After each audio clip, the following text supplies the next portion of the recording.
Jom sama-sama kami. Caranya mudah. Hanya klik join button.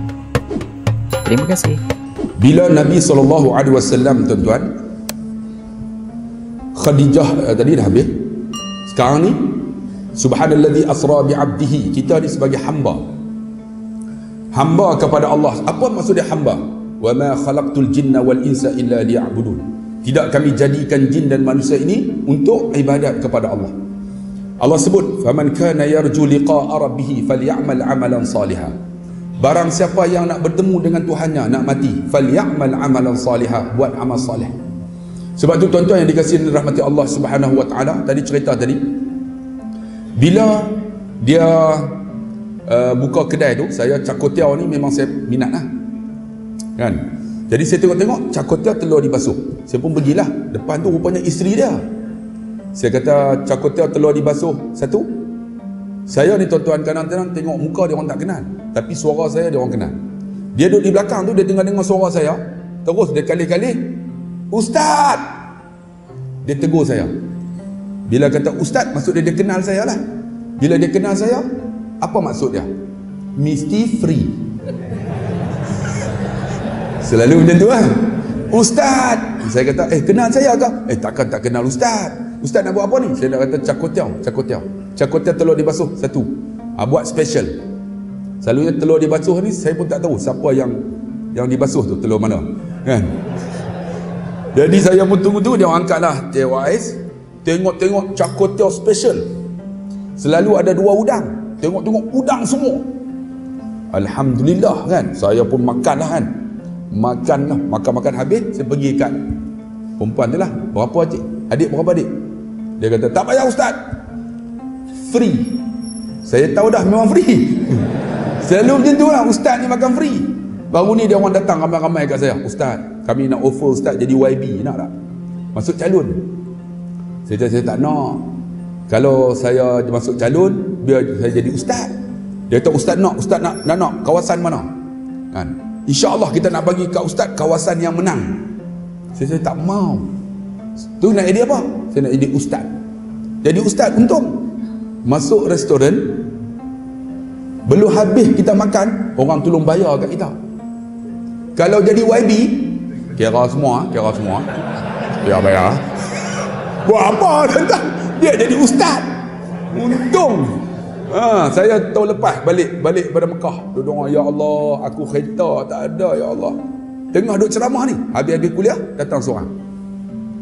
Nah Ustaz, dia bagi saya kunci.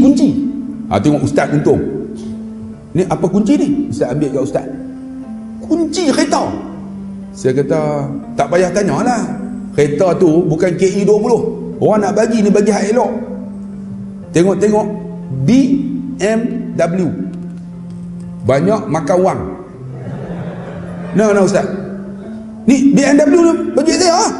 Tak ambil. Betul ke ni? Betul lah Ustaz, jangan tanya banyak. Ambil balik kot. Dia tak kata macam tu. Saya kata, betul ke? Ya. Bila kata macam tu, geran ada? Geran. Tanya geran lah. Dia kata, geran saya tak habis bayar lagi. Kalau tak habis bayar, nanti saya bawa laju kena saman EES tu. Macam mana? Tak apa Ustaz, kena saman nama saya bayar kat Ustaz. Kalau rotek mati saya hidupkan, saya bagi kat Ustaz. Minyak Ustaz boh lah. Takkan minyak saya nak boh, dia kata. Minyak Ustaz boh. Tengok, jadi Ustaz untung tuan-tuan. Kereta free. Allah, makan selalu free. Malam ni ada makan tak? Alhamdulillah tuan-tuan, tengok. Free lagi. Kambing pula tu. Jadi oleh kerana Ustaz datang, tuan-tuan semua dapat makan. Betul tak? Dia orang sekali kan? Tengok tu pentingnya Ustaz. Kalau tidak tuan-tuan tak ada harapan malam ni makan kambing tuan-tuan. Tu Ustaz datang boleh nak makan kambing. Kambing kan? Berapa ekor? 4 ekor bro. Mana? Kita cepatkan sikit habis tuan-tuan. Tengok berkatnya tuan-tuan. Sebab tu tuan-tuan yang dikasihi dan rahmati Allah, Allahu Akbar. Bila dia kata macam tu tuan-tuan, saya kata, abang, saya nak bayar bang. Jangan, abang pun nak dapat rezeki bukan senang. Ustaz, rezeki saya melimpah Ustaz. Saya kata melimpah macam mana? Saya amal ilmu yang Ustaz bagi. Subhanallahil azim, subhanallah wa bihamdih. Ustaz ingat tak? Allah mudahkan hidup saya ustaz, rezeki saya melimpah ustaz. Ustaz, duit ustaz tak laku, tapi ilmu ustaz berguna untuk saya. Allahu akbar. Sebab tu tuan-tuan, jangan lupa ni, bila kata subhanallazi asra, kita jangan lupa subhanallahil azim, subhanallah wa bihamdi. Allah sayang kita. Berat timbangan kita. Saya tak mau bagi duit dekat tuan-tuan. Ada yang tuan-tuan dekat-dekat ni nak dapat duit kan tuan-tuan, tapi saya nak bagi tuan ni, yang ni berat timbangan kita. Yang ni lebih penting. Subhanallahil azim, subhanallah wa bihamdi. Alhamdulillah.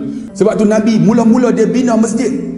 Dia bina masjid tuan-tuan, dan masjid yang pertama dibina usisa ala taqwa, ialah Masjid Quba. Masjid Quba. Sebab tu Nabi kata, man tawadda'a fi manzili, siapa berwuduk di rumahnya, summa tusalliya raka'atain, kemudian dia sembahyang 2 rakaat fi Masjid Quba, di Masjid Quba, kal umrah, dia dapat pahala umrah. Tu Nabi buat tuan-tuan, hebatnya Masjid Quba tu. Sebab tu tiap-tiap hari Sabtu Nabi akan sembahyang 2 rakaat. Kalau siapa pergi umrah dengan saya akan bawa tempat Nabi berhenti dengan unta dia, kemudian sembahyang tahiyatul masjid 2 rakaat, kemudian barulah masuk sembahyang dekat lampu dalam Masjid Quba. Lebih kurang lampu macam ni. Dekat Masjid Quba tu, tuan-tuan tengok lampu ni, macam itulah tuan-tuan Masjid Quba. Masuk sembahyang di bawah lampu tu, Nabi selalu baca khutbah di situ. Sembahyang apa? Sunat duha, dapat pahala umrah. Tu kelebihan tuan. Kerana apa tuan-tuan? Kerana Nabi tuan-tuan. Sebab tu Nabi ni disebut orang yang barakah. Dan alhamdulillah tuan-tuan, nak berkat ni, kawasan kita ni masjid kena datang selalu berkat. Alhamdulillah ramai orang, walaupun tak daripada orang sini, orang luar, tak ada masalah, berkat tuan-tuan. Masjid berkat, Nabi berkat. Sebab tu kalau tak ada Nabi, tak ada masjid dekat kawasan PJ ni. PJ kan? Sini PJ lah. Tak ada PJ ni. Alhamdulillah, kerana masjid tuan-tuan, orang yang bukan Islam juga dapat keberkatan. Dapat keberkatan tu dengan masjid yang kita bina ni. Sebab tu tuan-tuan, alhamdulillah, saya nak bagi tahulah, Nabi ni berkat. Berkat macam mana? Ketika Nabi berhenti di Quba, Nabi berjalan dengan unta dia sampai di rumah tuan-tuan anak yatim. Lalu dibeli akan tanah tu, dibuat Masjid Nabawi. Masjid Nabawi sekarang ni tuan-tuan dibesarkan. Tuan-tuan tahu tanah Masjid Nabawi, tanah haram, bukan tanah milik individu, milik kerajaan Arab Saudi. Dia boleh ambil anytime. Tak bayar pampasan pun boleh, tapi dibayarlah.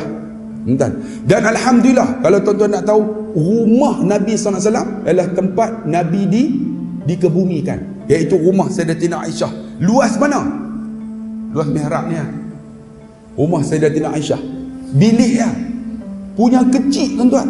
Itulah rumah Nabi SAW. Tapi alhamdulillah, walaupun rumah Nabi tu kecil, tapi tempat tu Allah berkat.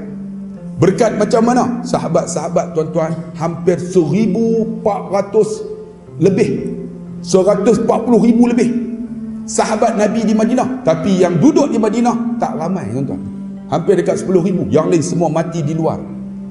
Mereka berdakwah menyampaikan Islam. Kerana apa? Kerana mencari keberkatan. Macam Nabi SAW berkat tuan-tuan. Berkat tak berkat, sahabat ni bila tak tengok muka Nabi tak boleh duduk.